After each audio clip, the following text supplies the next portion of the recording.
Hello. Hello, ನಮಸ್ತೆ. ನಮಸ್ತೆ sir. ಹೇಳಿ. ಪವನ್ ಅಂತ ಬೆಳಗಾವಿಯಿಂದ. ಹಾ ಸರ್, ಪವನ್ ಅಂತ ಬೆಳಗಾವಿಯಿಂದ ಮಾತಾಡೋದು.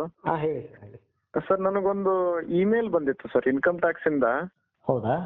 ಇನ್ಕಮ್ ಟ್ಯಾಕ್ಸ್ ಇಂದ ಇಮೇಲ್ ಬಂದಿತ್ತು. ಅದರಲ್ಲಿ ನಿಮ್ಗೆ ರೀಫಂಡ್ ಇದೆ ಅಂತ ಹೇಳಿ 54,000 ಆಡ್ ಫಿಗರ್ ಇತ್ತು. ಹಾ ಸರ್. ಸೊ ನಾನೇನ್ ಮಾಡಿದೆ, ನಮ್ದು ಇನ್ಕಮ್ ಟ್ಯಾಕ್ಸ್ ಅದು ಫೈಲ್ ಮಾಡ್ತಿದ್ನಲ್ಲ ಅಂತ ಹೇಳಿ ನಾನೊಂದು ಮೋಸ್ಟ್ಲಿ ಇರ್ಬೋದು ಅಂತ ಹೇಳಿ ಆ ಲಿಂಕ್ ಕೊಟ್ಟಿದ್ರು, ಲಿಂಕ್ ಅಲ್ಲಿ ಕ್ಲಿಕ್ ಮಾಡಿದೆ. ಹಾ ಹಾ. ಲಿಂಕ್ ಕ್ಲಿಕ್ ಮಾಡಿದ ತಕ್ಷಣ ನಮ್ದು ಇನ್ಕಮ್ ಟ್ಯಾಕ್ಸ್ ಇದಕ್ಕೆ ಒಂದು OTP ಬಂತು ಸರ್. ಯಾವುದು ನಿಮ್ಮ ಜಿಮೇಲ್ಗೆ ಬಂತ, ಇನ್ನು ನಿಮ್ಮ ಮೊಬೈಲ್ ನಂಬರ್? ಜಿಮೇಲಿಗೂ ಒಂದು ಬಂತು ಸರ್, ಮೊಬೈಲ್ಗೆ ಒಂದು OTP ಬಂತು ಸರ್. ನಿಮ್ಮ ಮೊಬೈಲ್ ನಂಬರು ತಗೊಂಡಿದ್ರ ಅವರು, ಇನ್ನು ಜಿಮೇಲ್ ಅಷ್ಟೇ ತಗೊಂಡಿದ್ರ? ಇಲ್ಲ ಸರ್, ಜಿಮೇಲ್ ಅಷ್ಟೇ, ಜಿಮೇಲ್ ಮತ್ತು ಮೊಬೈಲ್ ನಂಬರ್ ಕೂಡ ತಗೊಂಡಿದ್ದಾರೆ ಸರ್. ಥರ್ಡ್ ಪಾರ್ಟಿ ಎರಡಕ್ಕೂ ಮೆಸೇಜ್ ಬಂದಿತ್ತು. ಹಾ. ಅಲ್ಲಿಂದ ನಾನು OTP ಆ ಲಿಂಕಿಗೆ ಹಾಕಿ ಸಬ್ಮಿಟ್ ಮಾಡಿದೆ. ಹಾ. ಸಬ್ಮಿಟ್ ಮಾಡಿ ಒಂದು 5 ಮಿನಿಟ್ಸ್ ಒಳಗಡೆ 54,000 ಉಲ್ಟಾ ನನಗೆ ರೀಫಂಡ್ ಬರೋ ಬದಲಿಗೆ ಅಲ್ಲಿ ಉಲ್ಟಾ ಡಿಡಕ್ಟೇ ಆಗ್ಬಿಡ್ತು ಸರ್. ಅದು ಎಲ್ಲಿ ಹೋಯ್ತು ಅಂತ ಗೊತ್ತಾಗ್ಲಿಲ್ಲ. ಬ್ಯಾಂಕ್ನವ್ರಿಗೆ 54,000. 54,833 ರುಪೀಸ್ ಏನೋ ಇತ್ತು ಸರ್. ಹಾ ಹಾ ಹಾ.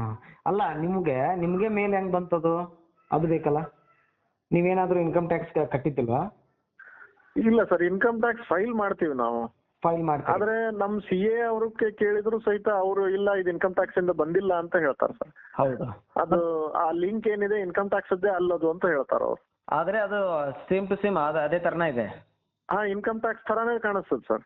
ನೋಡ್ಲಿಕ್ಕೆ ಅದು ಈ ಜಿಮೇಲ್ ಬಂದಿದ್ದಾಗ್ಲಿ ಅಥವಾ ಮೆಸೇಜ್ ಅಲ್ಲಿ ಅವ್ರ ಹೆಸರು ಬಂದಿದ್ದಾಗ್ಲಿ ITD ಅಂತಾನೆ ಬರ್ತದೆ. ಆ ತರನೇ ಬರ್ತದೆ. ಹೌದೌದು ಸರ್. ನೀವು ಎಷ್ಟೊತ್ತಿಗೆ ಹೋಗ್ತದೆ ಅದು? ಕ್ಲಿಕ್ ಮಾಡಿದ್ಬಿಟ್ಲೆ ಪಾಸ್ವರ್ಡ್ ಕೇಳ್ತಾ, ಇನ್ನು OTP ಕೇಳ್ತಾ, ಏನು ಯಾವ ತರ ಇದು ಮಾಡಿದ್ರಿ ನೀವು? ಅದೇ ಲಿಂಕ್ ಕ್ಲಿಕ್ ಮಾಡಿದ ತಕ್ಷಣ ಒಂದು ಫಾರ್ಮ್ ಬಂತು ಸರ್, ಗೂಗಲ್ ಫಾರ್ಮ್ ತರ ಒಂದು ಫಾರ್ಮ್ ಬಂತು.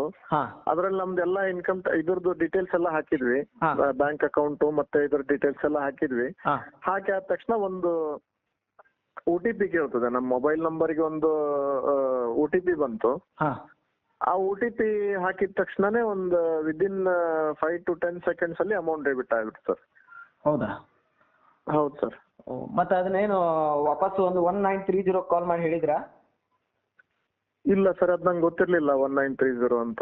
ನೋಡಿ, ಈ ತರ ಏನಾದ್ರು ಫ್ರಾಡ್ ಆದಾಗ ವಿತಿನ್ 1 hour ಒಳಗೆ ನೀವು ಕಾಲ್ ಮಾಡಿ 1930 ಇದು ಮಾಡಿದ್ರೆ ಯಾವ ಅಕೌಂಟಿಗೆ ಹೋಗಿರ್ತದಲ್ಲ ಅಮೌಂಟ್, ಅದು ಆ ಅಕೌಂಟ್ ಅನ್ನ ಫ್ರೀಸ್ ಮಾಡ್ತಾರೆ ಅವರು.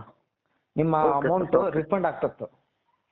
ಓಕೆ. ಸೊ ಈಗ ನೀವು ಎಲ್ಲ ಮುಗಿದೋಗಿದೆ, ಈಗ ಟೈಮ್ ಆಗಿದೆ, ನೀವು ಹೋಗಿ ಒಂದು ಕಂಪ್ಲೇಂಟ್ ಮಾಡಿ ಸ್ವಲ್ಪ. ಅವ್ರಿಗೆ 1930 ಕಾಲ್ ಮಾಡಿ ಅವ್ರಿಗೆ ಏನೋ ಈ ತರ ಆಗಿದೆ, ಈ ತರ ಜಿಮೇಲಿಗೆ ಒಂದು ಮೆಸೇಜ್ ಬಂತು, ಈ ಮೆಸೇಜ್ ಕ್ಲಿಕ್ ಮಾಡಿದೆ ನಾನು, ಇದರಿಂದ ನನಗೆ ಅಮೌಂಟ್ ಹೋಗಿದೆ ನೋಡಿ, ನಿಮ್ಗೆ ಹಿಂಗ ಫ್ರಾಡ್ ಆಗಿದೆ ಅಂದ್ರೆ ಗೊತ್ತಿರೋರೆ ನೀವು ಅದ್ರ ಬಗ್ಗೆ, ಇನ್ಕಮ್ ಟ್ಯಾಕ್ಸ್ ಬಗ್ಗೆ ನಾಲೆಜ್ ಇರೋರಿಗೆ ನಿಮ್ಗೆ ಹಿಂಗ್ ಫ್ರಾಡ್ ಆಗಿದೆ.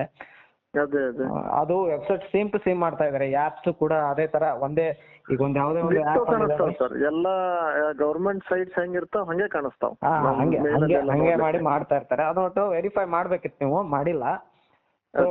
ಇದೇ ತರ ಇನ್ನೊಬ್ರಿಗೂ ಆಗ್ಬಾರ್ದು. ನಾನು ನಿಮ್ಗೆ ಕಾಲ್ ಮಾಡಿದೆ ಸರ್. ಏನಾದ್ರು ಇನ್ಫಾರ್ಮೇಶನ್ ಸಿಗ್ಬೋದಾ, ಅಥವಾ ಏನಾದ್ರು ನಮ್ಮಿಂದ ನಾವು ಕಳ್ಕೊಂಡಂಗೆ ಬೇರೆದವ್ರು ಕಳ್ಕೋಬಾರ್ದು ಅಂತ ಹೇಳಿ ನಾನು ನಿಮ್ಗೆ ಕಾಲ್ ಮಾಡಿದೆ ಸರ್. ಆಯ್ತು. ಈಗ 1930 ಕಾಲ್ ಮಾಡ್ರಿ, ಕಾಲ್ ಮಾಡಿ ಅವ್ರಿಗೆಲ್ಲ ಹೇಳಿ ಏನೇನಾಗಿದೆ ಅಂತ ಹೇಳಿ. ಮತ್ತೆ ಒಳ್ಳೆ ಅದು ಸ್ಕ್ರೀನ್ ಶಾಟ್ ಅವನ್ನೆಲ್ಲ ಕೇಳ್ತಾರೆ, ಅವನ್ನ ಕೊಡಿ.